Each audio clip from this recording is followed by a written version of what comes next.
Chapter 5 magnetism and matter. जो questions important हैं board exam के लिए उन क्वेश्चंस को देखते हैं। 1 मार्क्स, 2 मार्क्स, 3 मार्क्स। इन क्वेश्चंस को आप राइट कर लेंगे, प्रैक्टिस कर लेंगे, यही क्वेश्चन एग्ज़ाम में पूछे जाएंगे। तो चलिए यहाँ क्वेश्चन है, चूज़ द करेक्ट ऑप्शंस। इसमें देखते हैं, weber square per meter is the unit of. तो वेबर पर स्क्वायर मीटर जो यूनिट है वो मैग्नेटिक फील्ड इंटेंसिटी की है। तो यहाँ सही ऑप्शन है मैग्नेटिक फील्ड। इसके बाद नेक्स्ट क्वेश्चन है, if a magnetic needle is kept in a non uniform magnetic field it will experience. तो हम यदि नॉन यूनिफॉर्म मैग्नेटिक फील्ड लेंगे तो उस पर फोर्स और टॉर्क दोनों लगेगा। तो यहाँ फोर्स है, यहाँ टॉर्क है, सही ऑप्शन क्या हो जाएगा? बोथ। तो यूनिफॉर्म में केवल टॉर्क लगता है ना, और नॉन यूनिफॉर्म में टॉर्क और फोर्स दोनों एक्ट होता है। फेरो मैग्नेटिक मटेरियल इज़, तो जो भी इसमें ऑप्शन है उसमें निकिल जो है फेरो मैग्नेटिक मटेरियल है। जनरली निकिल, कोबाल्ट, आयरन ये फेरो मैग्नेटिक मटेरियल होते हैं। नेक्स्ट क्वेश्चन है, the material whose magnetic susceptibility is low and positive. तो मैग्नेटिक ससेप्टिबिलिटी कम हो और वो पॉजिटिव हो, ऐसा मटेरियल पैरामैग्नेटिक मटेरियल कहलाता है। फिर है, if A bar magnet of magnetic moment m is cut into 2 equal parts along its length the magnetic moment of each part will be the. तो जब कोई हमारे पास इस तरह का एक बार मैग्नेट है और उसको हम सेंटर से लेंथ के लॉन्ग काट देंगे तो जो दो मैग्नेट बनेंगे तो इनका मैग्नेटिक मोमेंट हाफ हो जाएगा। तो ये हो जाएगा m/2। जितना आप इसको कट करते जाएंगे मैग्नेटिक मोमेंट भी उतने टाइम्स डिक्रीज होता जाएगा। अब चलिए इम्पॉर्टेंट फिलर्स देखते हैं, फिल इन द ब्लैंक्स। तो यहाँ पर है, a current carrying solenoid behaves like. तो करंट कैरिंग सोलेनाइड जो है एक बार मैग्नेट की तरह बिहेव करता है। फिर है, diamagnetic substance are repelled by the strong magnet. Strong magnet से रिपेल्ड होते हैं, तो यहाँ रिपेल्ड भरना है। अब ये सभी क्वेश्चन हैं, यदि आपको सारे क्वेश्चन पढ़ना है तो एलके फिजिक्स ऐप आप डाउनलोड कर सकते हैं और एलके फिजिक्स चैनल को आप सब्सक्राइब कर लें, तो सारे चैप्टर की इम्पोर्टेंट क्वेश्चन आप तक पहुंच जाएंगे। नेक्स्ट है यहाँ पर, magnetic poles are always in. तो ये पेयर्स में ही रहते हैं, तो ऑलवेज इन पेयर्स इसका सही आंसर होगा। फिर क्वेश्चन नंबर यहाँ पर 15 है, मैग्नेटिक फील्ड लाइंस फॉर्म। तो ये क्लोज्ड लूप्स बनाती हैं, क्लोज कर बनाती हैं, तो यहाँ पर क्लोज्ड भरेंगे। अब यहाँ पर हमको पेयरिंग करना है, करेक्ट पेयर बनाना है या मैच द कॉलम समझ लीजिए। Magnetic moment of bar magnet. तो बार मैग्नेट का जो मैग्नेटिक मोमेंट होता है ये होता है m/2l। फिर ये है magnetic moment of current carrying loop. तो ये जो होता है लूप का मैग्नेटिक मोमेंट ये होता है NIA। फिर टॉर्क ऑफ बार मैग्नेट। तो बार मैग्नेट में जो टॉर्क लगता है ये होता है MB साइन थीटा। इसके बाद है torque of current carrying loop. तो इसमें जो इसका वैल्यू है ये है NIAB साइन थीटा। फिर है मैग्नेटाइजेशन। तो मैग्नेटाइजेशन का ये फार्मूला होता है M/V, magnetic moment per unit volume, इसको पढ़ते हैं। मैग्नेटिक फ्लक्स का जो फार्मूला है ये इस तरह से है BA cos थीटा। फिर है मैग्नेटिक इंटेंसिटी। तो मैग्नेटिक इंटेंसिटी ये है B/μ। अब चलिए जिनका आंसर वन सेंटेंस में देना है ऐसे क्वेश्चंस को समझते हैं, आंसर समझते हैं। यहाँ पर है question, when is a magnetic dipole in uniform magnetic field is in unstable equilibrium. तो अनस्टेबल इक्विलिब्रियम में कब होता है? When it is aligned in the direction of opposite to the field. जब हम फील्ड के अपोजिट इसको अलाइन करते हैं तब होता है। इसके बाद यहाँ पर नेक्स्ट क्वेश्चन है, the magnetic susceptibility of substance is 4/5 what kind of substance is. तो यहाँ पर ये इसका कोई साइन नहीं है तो पॉजिटिव है। दूसरा इसको डिवाइड करेंगे यदि तो ये 0.8 आएगा, मतलब 1 से कम आ गया, तो यहाँ पर पॉजिटिव और लेस देन 1 जो होता है ये मैग्नेटिक ससेप्टिबिलिटी किसकी होती है, पैरामैग्नेटिक मटेरियल की। तो यहाँ पर पैरामैग्नेटिक मटेरियल हो जाएगा। फिर है the magnetic susceptibility of substance is -0.5, what kind of substance is it. तो सबसे पहले तो ये माइनस लग गया है, तो जब मैग्नेटिक ससेप्टिबिलिटी निगेटिव होती है तो डायमैग्नेटिक होता है, तो ये डायमैग्नेटिक मटेरियल हो जाएगा। फिर इम्पॉर्टेंट क्वेश्चन देखते हैं जो 2 मार्क्स के क्वेश्चन एग्ज़ाम में पूछे जाते हैं। तो बाकी ये सारे क्वेश्चन मैं छोड़ रहा हूँ, अभी सिर्फ जो इम्पॉर्टेंट है उसी क्वेश्चन को आपको देखना है, इनको लिखना है और इनकी प्रैक्टिस करना है। क्वेश्चन है what is magnetization, write its unit. तो ये इम्पॉर्टेंट क्वेश्चन है, अक्सर रिपीट होता रहता है, इसको ध्यान से आपको देखना है। The net magnetic moment produced in a unit volume of magnetic substance is called magnetization। ये फार्मूला है capital M equal to M net upon V. तो M का मतलब तो मैग्नेटाइजेशन है और M नेट का मतलब है magnetic moment per unit volume. तो सीधा सीधा है the net magnetic moment produced in unit volume of magnetic substance is known as magnetization. हम इसकी यूनिट की बात करें तो इसकी SI यूनिट क्या होती है, एम्पियर मीटर इनवर्स होती है। फिर यहाँ नेक्स्ट क्वेश्चन है व्हाट इज़ मैग्नेटिक ससेप्टिबिलिटी। ये ज़्यादा इम्पॉर्टेंट तो नहीं है पर आने का चांस है। तो इस फार्मूले से हम देखेंगे psi equal to M upon H. ये जो एक्स जैसे बना ये साई है, एम है और एच है। तो एम का मतलब तो मैग्नेटाइजेशन है और इसको बोलते हैं मैग्नेटाइजिंग इंटेंसिटी। तो इनका रेशियो ही मैग्नेटिक ससेप्टिबिलिटी कहलाता है। तो the ratio of magnetization produced in a substance and the intensity of magnetization of field is called magnetic susceptibility। तो मैग्नेटिक ससेप्टिबिलिटी का फार्मूला है, ये एक तरह की डायमेंशनलेस क्वांटिटी होती है। फिर नेक्स्ट क्वेश्चन है why do magnetic field lines form a closed loops. तो magnetic field lines closed loop form करती हैं, इसका रीज़न क्या है। Because they start from N pole and go to the south pole and inside the magnet they go from S pole to N pole. तो simple सा है, मान लीजिए ये मैग्नेट है और मैग्नेट का ये वाला जो पोल है ये नॉर्थ पोल है और ये जो है ये साउथ पोल है। तो मैग्नेटिक फील्ड लाइंस जो आउटर साइड है मैग्नेट के, तो नॉर्थ से साउथ की ओर मूव करती हैं और मैग्नेट के अंदर ये साउथ से फिर नॉर्थ में पहुंच जाती हैं। तो इस तरह से ये कॉन्टिन्यूस कर्व बनाती हैं। ये एन से ही निकली, एन पर ही पहुंच गई। तो इस तरह का जो लूप बना ये क्लोज्ड लूप होता है। तो यही हमको बताना है कि नॉर्थ पोल से स्टार्ट होकर साउथ पोल में और मैग्नेट के अंदर साउथ पोल से नॉर्थ पोल में जाती हैं, इसलिए क्लोज लूप बनाती हैं।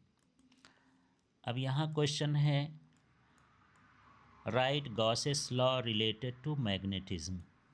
तो the net magnetic flux passing through a closed surface is called is zero. तो कोई क्लोज कर्व है इस और ये मैग्नेटिक फ्लक्स है, तो किसी क्लोज कर्व से जो टोटल मैग्नेटिक फ्लक्स पास होता है उसकी वैल्यू ज़ीरो होती है। यही गॉसेस थ्योरम है मैग्नेटिज्म में। अब 3 मार्क्स के क्वेश्चन में आते हैं और इसका क्वेश्चन देखते हैं। A small bar magnet makes an angle of 30 degree with uniform external field. ये फील्ड की वैल्यू है 0.25 tesla and experiences a torque of 4.5 into 10⁻⁻² joule. What will be the magnitude of magnetic moment of magnet. तो चलिए पहले known value जो हैं, given value है, उनको देखते हैं। तो ये बी की वैल्यू ये है, मैग्नेटिक फील्ड को बी से डिनोट करते हैं 0.25 टेस्ला। यहाँ पर टॉर्क की वैल्यू ये है, टॉर्क को हम टाउ से लिखते हैं 4.5 इंटू 10⁻⁻² जूल। इसके बाद जो इनके बीच का एंगल है वो 30 डिग्री है, तो यहाँ पर 30 डिग्री। अब हम जानते हैं जो टॉर्क का फार्मूला होता है यूनिफॉर्म मैग्नेटिक फील्ड में, tau equal to M B sine theta. अब यहाँ पर हमको m फाइंड करना है, तो बाकी चीज़ को ट्रांसपोज करेंगे तो m इक्वल टू हो जाएगा tau upon B sine theta. अब इसमें हम वैल्यू पुट करते हैं, ये टाउ की वैल्यू पुट कर दी, ये वाली वैल्यू, और यहाँ पर ये b की वैल्यू कितनी है 0.5, साइन साइन लिख दिए, थीटा की वैल्यू 30 डिग्री है 30 लिख दिए। अगले स्टेप में हर चीज़ को कॉपी कर दिए हैं नीचे, बस ये साइन 30 हटा करके इसकी वैल्यू 1/2 कर दिए हैं। अब ये 2 ऊपर चला जाएगा ना, मतलब ये नीचे से ऊपर न्यूमरेटर में चला जाएगा, तो ये 2 लिख दिए हैं। अब यहाँ पर ये वैल्यू बची हैं। अब यहाँ हम क्या करेंगे, ये 2 का मल्टीप्लाई इससे करेंगे और साथ में ये 25 को हम जब उससे डिवाइड करेंगे तो ये आएगा 36। अब 36 को हम जब ये -2 हटाएंगे तो 0.36 इस तरह से जूल पर टेस्ला इसका मैग्नेटिक मोमेंट हो जाएगा। तो इसको सॉल्व करके आपको देखना है। फिर यहाँ पर नेक्स्ट क्वेश्चन है, अ सोलेनाइड हैज़ 800 टर्न्स। सोलेनाइड आप पढ़े होंगे, जब हम ऐसे स्प्रिंग जैसे किसी वायर को लगातार ऐसे टर्न करते हैं इस तरह से, तो उसकी लेंथ ज़्यादा हो जाती है और उसके सर्कल का जो सरकमफ्रेंस होता है, क्या एरिया, वो कम होता है। तब हम उसको बोलते हैं कि ये सोलेनाइड है। तो एक सोलेनाइड है जिसमें 800 टर्न्स हैं closely together and its cross sectional area is 2.5 into 10⁻⁻⁴ square metre इसका एरिया है, क्रॉस सेक्शनल एरिया। इसमें जो करंट फ्लो हो रहा है वो 3 एम्पियर का है। Explain in what sense this rod behaves like a magnet, what is the magnetic moment associated with it. तो just as a bar magnet has a magnetic moment, similarly solenoid also has a magnetic. तो ये bar magnet की तरह ही इसमें magnetic moment होता है, इसलिए ये जो है एक मैग्नेट की तरह बिहेव करती है। अब इसमें जो वैल्यू है नंबर ऑफ़ टर्न्स 800 इसमें दिया है, तो ये नंबर ऑफ़ टर्न्स को एन से लिखेंगे। एरिया 2.5 इंटू 10⁻⁴ ये दिया है, इसको लिख लेंगे। करंट 3.0 एम्पियर या 3 एम्पियर है, तो करंट नोट कर लेना है। अब सिंपल सा है, हमको इसका मैग्नेटिक मोमेंट फाइंड करना है। तो m इक्वल टू फार्मूला होता है NIA।